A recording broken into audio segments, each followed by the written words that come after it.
민수기 11장 보겠습니다. 11장에서 14장은 가나안을 향한 진군을 시작하면서 광야에서의 실패의 이야기들이 소개됩니다. 11장에서 광야에서의 원망의 이야기가 시작되죠. 여호와께서 들으시기에 백성이 악한 말로 원망하며 여호와께서 들으시고 진노하사 여호와의 불을 그들 중에 붙여서 진영 끝을 사르게 하시며 백성이 모세에게 부르짖으므로 모세가 여호와께 기도하니 불이 꺼졌더라. 그곳 이름을 다베라라 불렀으니 이는 여호와의 불이 그들 중에 붙은 까닭이었더라. 11장 1절에 백성이 악한 말로 원망하며 그러잖아요. 이거는 분명히 이제 이스라엘 백성들의 태도가 달라진 것을 우리는 바로 알 수 있습니다. 이건 바로 우리가 구원의 여정 가운데서 끊임없이 죄를 짓는 인간의 속성과도 같습니다. 성경 속에서 이스라엘 백성의 모습은 다름 아닌 우리의 모습이 아닐까 하는 생각이 듭니다. 하지만 인간의 실패에도 불구하고 여전히 함께 하시는 하나님, 부족한 사람을 믿음의 조상으로 불러주시고 그렇게 해서 그 자손들 또 얼마나 패역하고 불신앙적인 모습들이 있음에도 불구하고 하나님께서 역사를 이루어 가시는 그런 모습들. 그래서 지금 이방인으로서 죽을 수밖에 없는 우리들도 구원의 길로 인도하시는 하나님이 얼마나 감사한지 모르겠습니다. 그리고 여기서 진영 끝을 사르셨어요.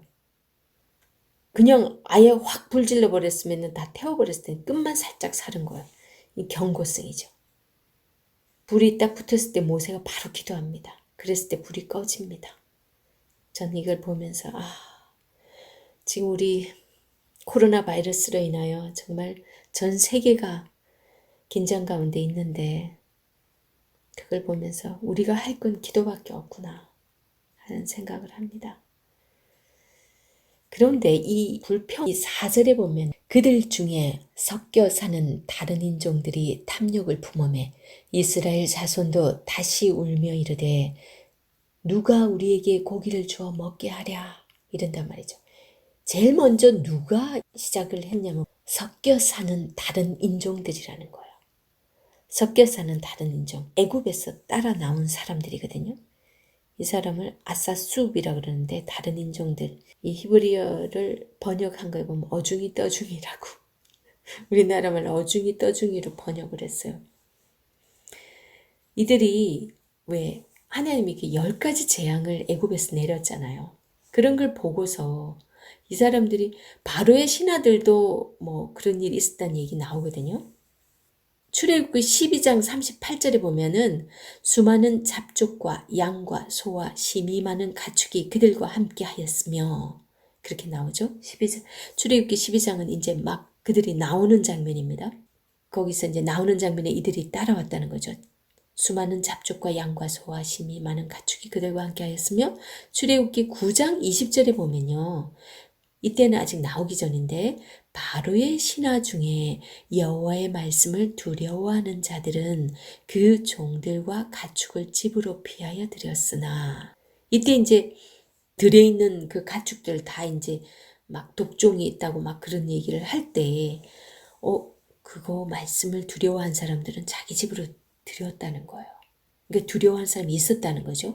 그렇다면은 이 10가지 재앙 때 이 장자 재앙까지 겪으면서 다 봤잖아요. 말한 대로 다 됐잖아요. 그걸 보면서 이 잡족들과 그 다음에 또 바로의 신하 중에서도 분명히 이렇게 따라 나온 사람이 있었다는 거예요. 이들은 이제 다른 목적을 가지고 광야를 따라 나온 거죠. 그죠? 좀 뭔가 대단한 신을 섬기는 사람들이니까 대단한 신이 인도를 하니까 뭔가 괜찮지 않을까? 정말 바로도 지금 막 맥을 못 추는데 저 이스라엘이라는 사람들이 섬기는 그 신은 진짜 대단해. 그러면서 따라 나왔던 사람들인 거예요. 이 사람들은 뭐 미더스가 아니라 뭐 그냥 그 재앙을 보고 그러니까 따르는 목적이 달라요. 이스라엘 백성들하고는. 그런 사람들이 먼저 이렇게 불평불만이 나온다는 거죠. 똑같아요. 교회를 다니면서도 그냥 천국 간다 그러니까. 그리고 교회 다니면 왠지 좀 잘 풀린다더라. 그런 목적을 가지고 온 사람은 조금 힘들면 바로 불평불만이 나온다는 거예요. 그것과 똑같습니다. 지금. 그러면서 이들이 5절에 뭐라 그러나요? 우리가 애굽에 있을 때에는 값없이 생선과 오이와 참외와 부추와 파와 마늘들을 먹은 것이 생각나거든. 그러니까 지금 이게 참 사람인 것 같아요. 그죠? 광야에서 실패한 가장 큰 이유가 뭘까요? 이들이 하나님의 그 은혜를 기억하지 못하고 정말 육신적으로 배불렀던 잠깐의 좋았던 그 시절, 애굽에서의 그 일을 추억하는 그것이 이들의 가장 큰 실패 원인이에요. 요한복음 6장 35절에서는 이렇게 말씀하거든요. 예수께서 이르시되 나는 생명의 떡이니 내게 오는 자는 결코 줄이지 아니할 터이요 나를 믿는 자는 영원히 목마르지 아니하리라. 분명히 우리 주님께서 이렇게 말씀하셨음에도 불구하고 그럽니다. 우리도 마찬가지예요. 그죠? 그래서 먹을 것이 없어 불평을 하니까 하나님께서 만나를 내려주십니다. 만나는 생명의 떡이신 예수님을 예표하고 있다는 거 다 아시죠? 험난한 광야와 같은 인생은 무엇을 기억하고 살지 우리는 잘 기억해야 됩니다. 광야는 내 뜻대로 구하는 것이 아니라 하나님의 소명과 언약을 기억하는 곳이라고 곳곳에서 말씀해주고 있습니다. 우리가 할 것은 하나님의 은혜를 기억하는 것밖에 없는 것 같습니다. 그 다음에 이제 10절에서 15절에 이제 모세의 항의가 이어집니다. 모세가 뭐라고 항의하는지 볼까요? 10절. 백성의 온 종족들이 각기 자기 장막문에서 우는 것을 모세가 들으니라.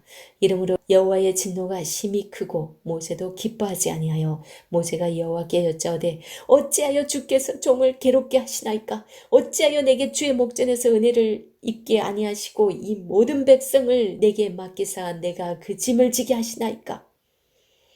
이 모든 백성을 내가 배웠나이까? 내가 그들을 낳았나이까? 어찌 주께서 내게 양육하는 아버지가 젖먹이 아이를 품듯이 그들을 품에 품고 주께서 그들의 열조에게 맹세하신 땅으로 가라 하시나이까? 이 모든 백성에게 줄 고기를 내가 어디서 얻으리이까? 그들이 나를 향하여 울며 이르되 우리에게 고기를 주어 먹게 하라 하온즉 책임이 심히 중하여 나 혼자는 이 모든 백성을 감당할 수 없나이다. 모세가 그렇게 했을 때 하나님이 16절 여호와께서 모세에게 이르시되 이스라엘 노인 중에 네가 알기로 백성의 장로와 지도자가 될 만한 자 70명을 모아 내게 데리고 와 해막에 이르러 거기서 너와 함께 서게 하라. 내가 강림하여 거기서 너와 말하고 네게 임한 영을 그들에게도 임하게 하리니 그들이 너와 함께 백성의 짐을 담당하고 너 혼자 담당하지 아니하리라. 또 백성에게 이르기를 너희의 몸을 거룩히 구별하여 내일 고기 먹기를 기다리라. 너희가 울며 이르기를 누가 우리에게 고기를 주어 먹게 하랴. 애굽에 있을 때가 우리에게 좋았다 하는 말이 여호와께 들렸으므로 여호와께서 너희에게 고기를 주어 먹게 하실 것이라. 하루나 이틀이나 닷새나 열흘이나 20날만 먹을 뿐 아니라 냄새도 싫어하기까지 한 달 동안 먹게 하시리니 이는 너희가 너희 중에 계시는 여호와를 멸시하고 그 앞에서 울며 이르기를 우리가 어찌하여 애굽에서 나왔던가 함이라 하라. 모세가 이르되 나와 함께 있는 이 백성의 보행자가 60만 명이온데 주의 말씀이 한 달 동안 고기를 주어 먹게 하겠다 하시오니 그들을 위하여 양떼와 소떼를 잡은 즉 조카오며 바다에 모든 고기를 모은 즉 조카오리이까. 여호와께서 모세에게 이르시되 여호와의 손이 짧으냐? 네가 이제 내 말이 네게 응하는 여부를 보리라. 모세가 나가서 여호와의 말씀을 백성에게 알리고 백성의 장로 70인을 모아 장막에 둘러 세우매 여호와께서 구름 가운데 강림하사 모세에게 말씀하시고 그에게 임한 영을 70 장로에게도 임하게 하시니 영이 임하신 때에 그들이 예언을 하다가 다시는 하지 아니하였더라. 이거 보여주는 의미가 뭘까요? 하나님께서 모세도 이제 불평하니까 너 그러면 내가 영을 부어주면 다른 사람도 쓸 수 있거든. 한편으로는 그렇게 보여주는 거예요. 그러면서 혼자 지기 힘들다 그러니까 같이 짐질 사람을 또 붙여줍니다. 하지만 다 그들에게 말하진 않아요. 그죠? 근데 여기서 70인의 장로들에게 이제 다 그 하나님의 영을 부어주고 나서 진중에서 그 엘닷과 메닷이 계속 예언을 하고 있잖아요. 그걸 이제 여호수아가 모세에게 가서 멈추게 할까요? 그렇게 얘기를 했을 때 멈추게 하소서 그러면서 좀 얘기하니까 모세가 너 나를 위해서 하는 말이야? 그러면서 질투가 숨겨져 있음을 모세가 드러냅니다. 과잉충성은 질투라는 거죠. 그 과잉충성 그 뒤에 숨어있는 질투. 이미 자신의 권위를 70인의 장로들과 모세는 나누고 있었어요. 근데 그것을 질투하는 여호수아를 바로 지적합니다. 이 여호수아에게 이렇게 신랄하게 지적하는 이유는 여호수아가 이제 차기 지도자로 세워져야 되잖아요. 그래서 모세가 특별히 신경 씁니다. 그 다음에 이제 31절부터 35절까지 하나님께서 메추라기를 보내주시는데요. 엄청난 메추라기를 보내줘요. 2톤이나. 이게 적게 모은 자도 10호멜이라 2톤이나 보내주거든요. 하나님 화가 나서 그렇게 하셨어요. 한 달 동안 지면에 2규빗, 약 1m 정도 높이의 메추라기를 주셨다고 생각해보세요. 너무 기가 막히죠. 그런데 그 고기가 이 사이에 있을 때 그들을 벌하십니다. 그들 다 죽여버려요. 너무 좀 불쌍하기도 해요. 탐욕의 무덤이라는 그 기브롯 핫다와라고 부릅니다. 시편 106편 6절에서 33절에 이스라엘의 패역했던 광야 생활에 대한 시가 있는데요. 그 중에서 14절에서 15절을 제가 한번 읽어볼게요. 광야에서 욕심을 크게 바라며 사막에서 하나님을 시험하였도다. 여호와께서 저희의 요구한 것을 주셨을지라도 그 영혼을 발휘하게 하셨도다. 이거 보면은 기도 응답이 있더라도 이 안 좋은 결과를 초래하는 그런 경우를 우리는 보게 됩니다. 바른 것을 구해야지 내 욕심대로 구하면 자꾸 달라 하면 하나님은 줄 수 있는 거죠. 근데 주시되 그게 나한테 화가 되는 그런 경우입니다. 하나님께서 그런 것도 들어주는 게 때로는 왜 우리 불의한 재판관이라 할지라도 계속 귀찮게 하기 때문에 들어주는 경우도 있다고 그랬잖아요. 이런 경우는 특히나 광야에서 욕심을 부렸는데 이 하나님을 시험하였다라는 이런 표현을 쓰고 있잖아요. 그러니까 이 사람들이 그냥 자기들이 악평하거나 불평하지 않고 그냥 모세에게 우리 배고픈데 그리고 또 우리 고기도 좀 먹을 수 없냐고 그렇게 말했다면 하나님이 안 주셨을까요? 막 불평하면서 우리가 애굽에 있었던 데가 나았다고 우리를 왜 이렇게 광야를 이끌고 와서 죽게 하냐고 막 먹을 것도 주지 않고 그러면서 막 하는 거하고 아주 겸손한 마음으로 찾아가서 구하는 거하고 너무 다르죠. 근데 하나님이 어떻게 우리를 그걸 먹게 하랴? 그렇다는 것은 하나님의 능력을 완전 과소평가한 거죠. 그러니까 하나님 너무 그게 화가 나신 거예요. 그리고 이제 12장에서 미리암을 징계하는 사건이 나옵니다. 불평이나 비방 뒤에 숨어있는 질투를 또 여기서도 볼 수 있습니다. 1절에서 6절에는 하세롯에서 진행하여 바란 광야에 진친 상황인데요. 모세가 구스 여인을 취했다고 아론과 미리암이 모세를 비방하죠. 아론은 형이고 미리암 누나죠. 모세를 비방합니다. 근데 그 이전에도 모세는요. 이방 여인하고 분명히 결혼했거든요. 미디안 제사장 이드로잖아요. 그죠? 미디안은 이방이죠. 그러면 십보라도 이방 여인인데 그때는 그거 갖고 얘기 안 했어요. 근데 굳이 지금 비방 뒤에 그들의 질투가 있습니다. 제가 1절에서 3절 읽어보겠습니다. 12장 1절 모세가 구스 여자를 취하였더니 그 구스 여자를 취하였으므로 미리암과 아론이 모세를 비방하니라.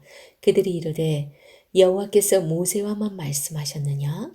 우리와도 말씀하지 아니하셨느냐 하매 여호와께서 이 말을 들으셨더라. 이 사람 모세는 온유함이 지면의 모든 사람보다 더하더라. 왜 이런 표현을 쓰고 있냐면요. 모세는 끝까지 그 비방에 요동하지 않았어요. 침묵했거든요. 왜? 그 침묵한 그 이유가 7절에서 이렇게 표현합니다. 내 종 모세와는 그렇지 아니하니 그는 내 온 집에 충성함이라. 하나님께서 아예 미디안과 아론 다 보는 앞에서 그렇게 확실하게 말씀을 해주세요.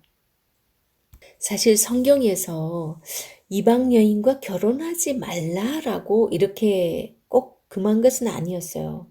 하나님께서 그거는 이제 그 배교로 이어질까봐, 가장 근본 취지는 배교로 이어질까봐 그 결혼을 금하는 거였어요. 그럼 모압 여인 룻과 유다 지파의 보아스랑 결혼을 하게 되잖아요. 그 대를 이어가지고 예수 그리스도가 나오는데, 그런저런 거 보면 성경에서 이방 여인과의 그 결혼 자체를 금한 게 아니었다는 거, 배교로 이어질까 싶어서 그런 걸 말씀하신 거였어요. 그리고 이들이 비방하는 이유가 꼭 그런 것만이 아니라 그 질투 때문에, 그걸 이제 1절에서 3절에서 보면 그 이유를 알 수 있죠. 그래서 하나님께서 7절의 그 말씀으로서 아론과 미리암 앞에 모세의 손을 들어주고 모세를 변호해 줍니다. 정말 비방에 대응하는 그 방법은 입을 닫는 것인 것 같습니다. 저도 그게 참 잘 안 되는데 그렇게 하는 것이 성경에서 우리가 배울 것입니다. 18세기, 19세기의 철학자로 유명한 분이 헤겔 아시죠? 헤겔이 굉장히 유명한 말을 했어요. 우리가 역사로부터 배우는 것은 역사로부터 아무것도 배우고 있지 않다는 사실이래요. 솔직히 지금 가장 가까이서 미리암이나 아론이나 하나님의 그 역사를 모세를 통해서 얼마나 대단한 일을 해오는 걸 보고 있잖아요. 그죠? 그리고 이스라엘 백성들이 잘못된 것들을 누구보다 가까이서 많이 보고 하나님이 어떤 분이란 걸 알 수 있는 사람이에요. 지금 이 정도 됐으면. 그런데도 자기 자신에게 적용을 못하는, 우리 똑같잖아요. 우리 성경의 그 많은 역사 가운데서 얼마나 많은 오늘날의 비슷한 그런 일들이 너무 많은데, 그런 일들을 다 보고 듣고 배우고 맨날 말씀 듣고 하면서도 안 되는 게 우리입니다. 그죠? 이렇게 이스라엘 백성들뿐 아니라 여호수아와 아론과 미리암까지 질투의 마음을 이기지 못하고 행했던 그 일들을 우리에게 말씀해 주시는 이유가 무엇일까요? 이런 이야기를 통해서도 확실한 것은 아무리 대단할 것 같은 그런 인간이라 할지라도 인간으로서는 어쩔 수 없는 한계를 가지고 있는 그런 모습이지만, 그런 인간들을 사용하시는 하나님을 보게 하십니다. 이제 곧 보게 될 정탐꾼 이야기에서 우리는 믿음의 한계를 가진 인간의 자화상을 보게 될 것입니다. 잠시 후 13장에서 함께 보겠습니다.